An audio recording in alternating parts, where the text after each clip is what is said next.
morning, everyone. Good morning.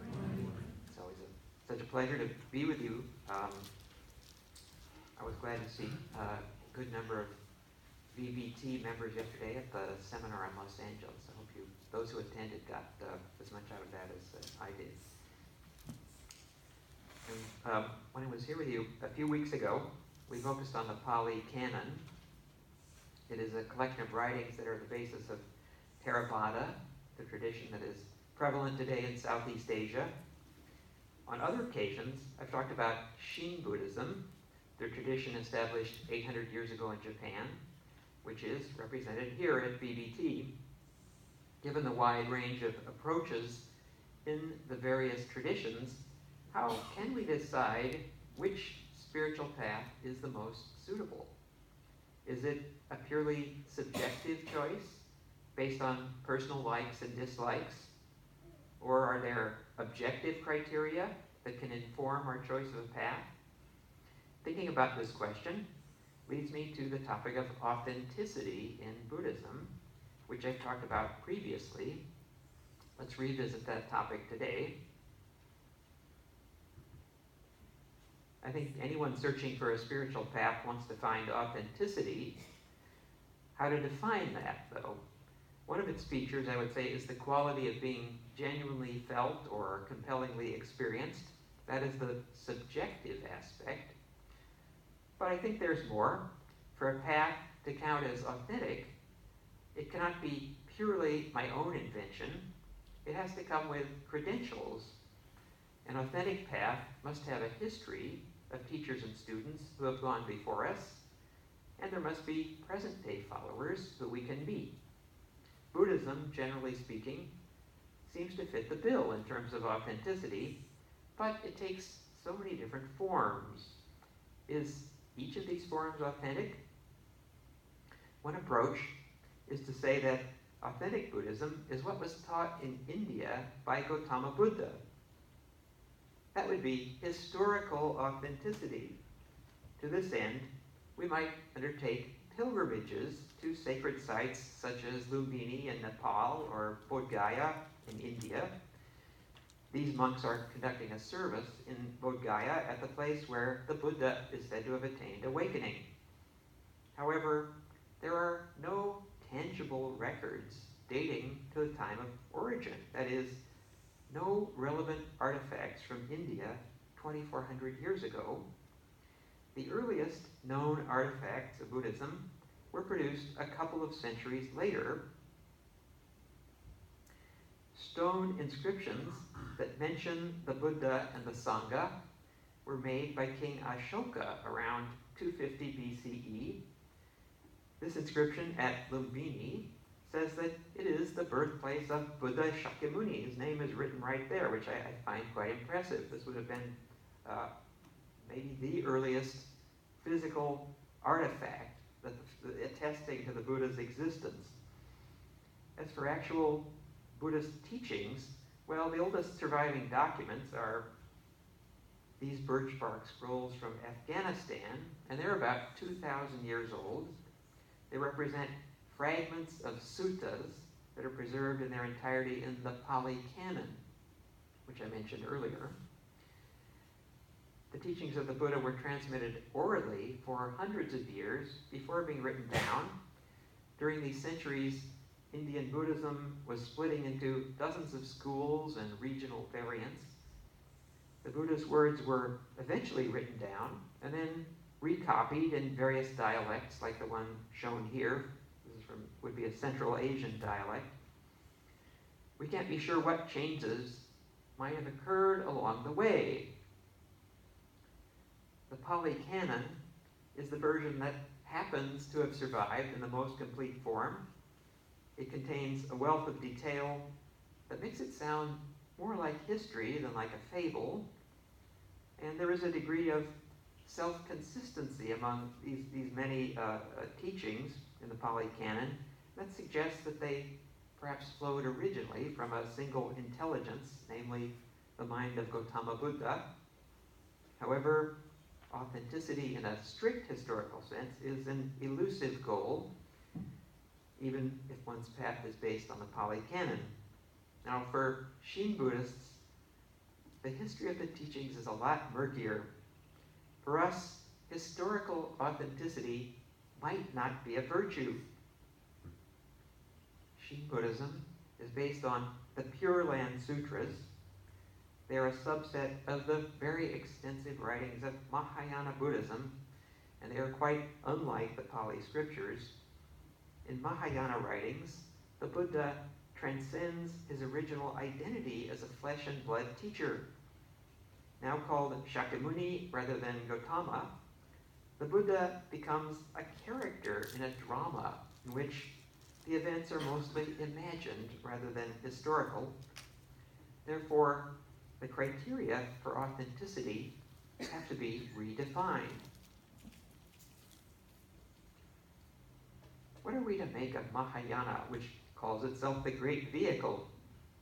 Apparently, it emerged about 2,100 years ago as a movement within the fragmented Indian Buddhist community.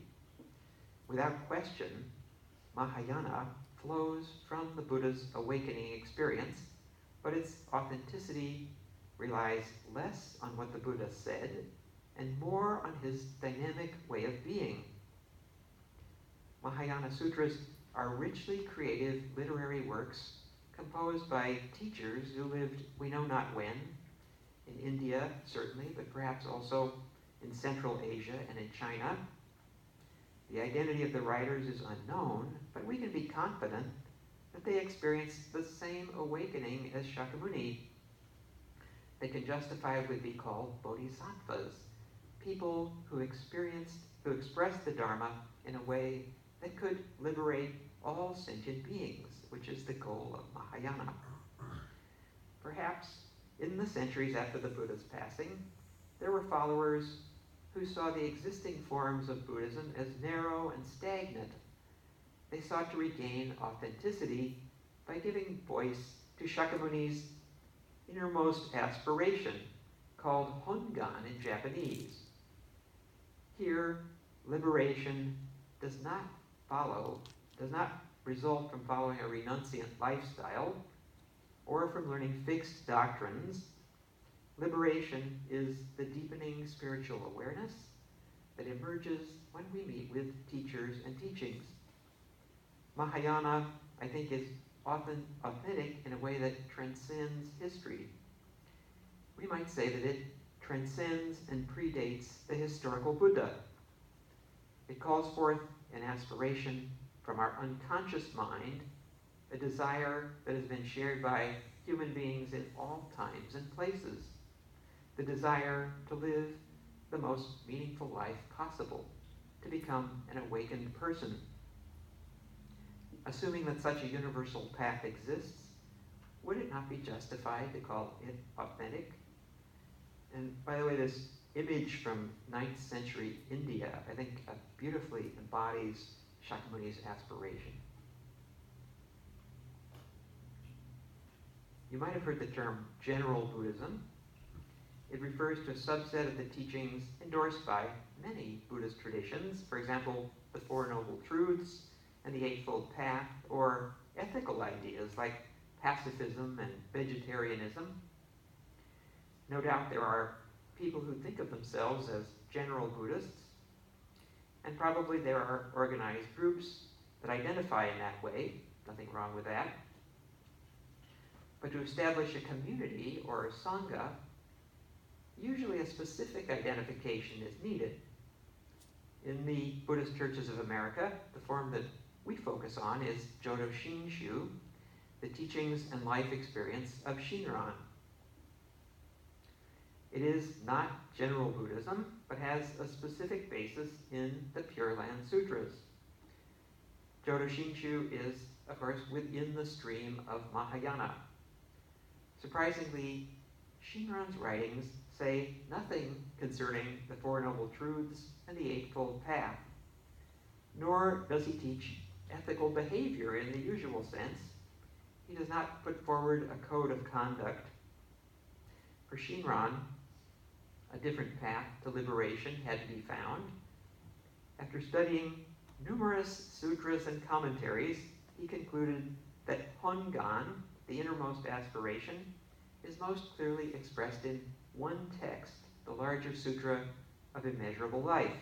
That's one of the Pure Land Sutras that we honor in this tradition. Shinran came to see Jodo Shinshu as the culmination of Buddhist history. For him, the Buddha came into the world solely to teach the larger sutra. Jodo Shinshu is a clear departure from the Buddhist views that prevailed in Shinran's era 800 years ago, and even today, his words continue to challenge our ideas about Buddhism,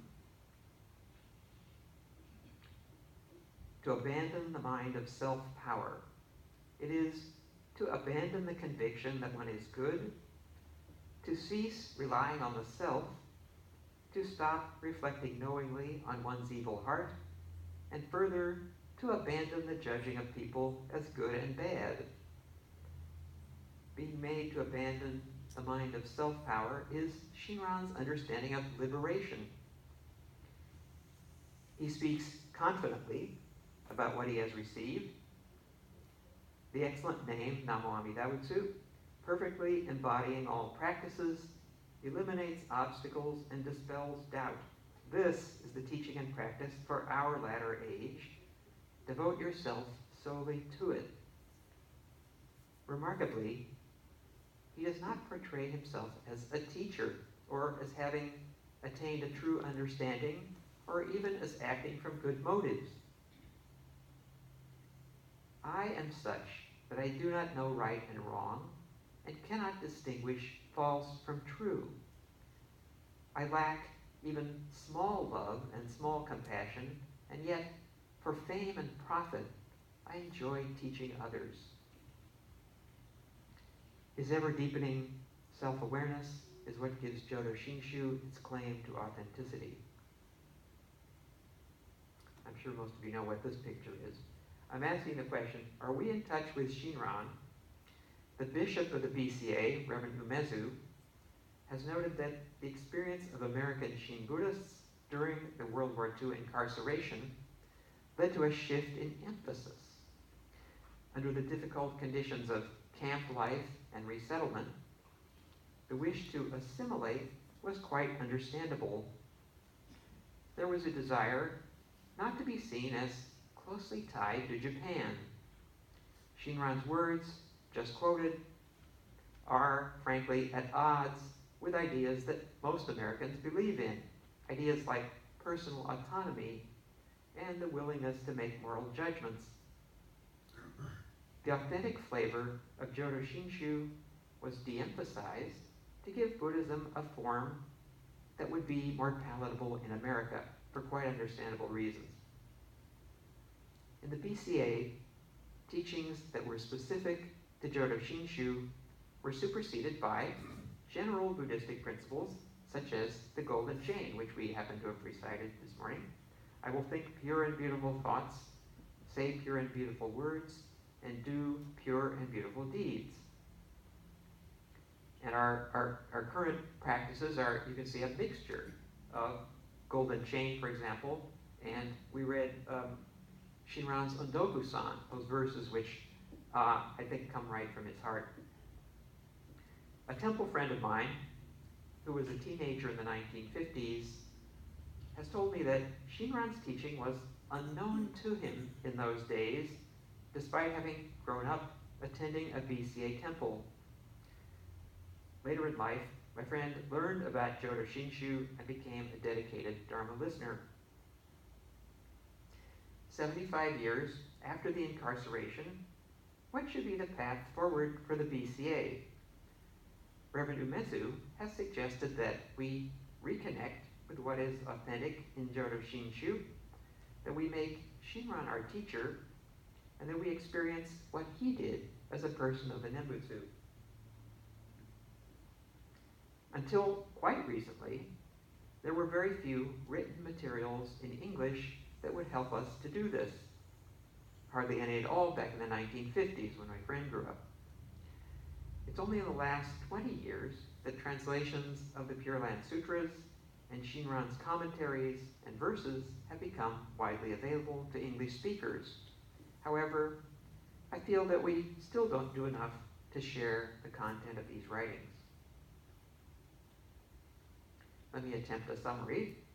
First, historical authenticity in Buddhism is difficult to attain, I think, because direct evidence from the time of Gautama Buddha is lacking. Second, Mahayana Buddhism aims for an authenticity that transcends the historical Buddha. It seeks to awaken each person to Hongan, or the innermost aspiration. Finally, Shinran, as a teacher of Mahayana, found the definitive expression of Hongan in the larger sutra. For me, learning to appreciate his teachings is the most direct route to authenticity in Buddhism. No,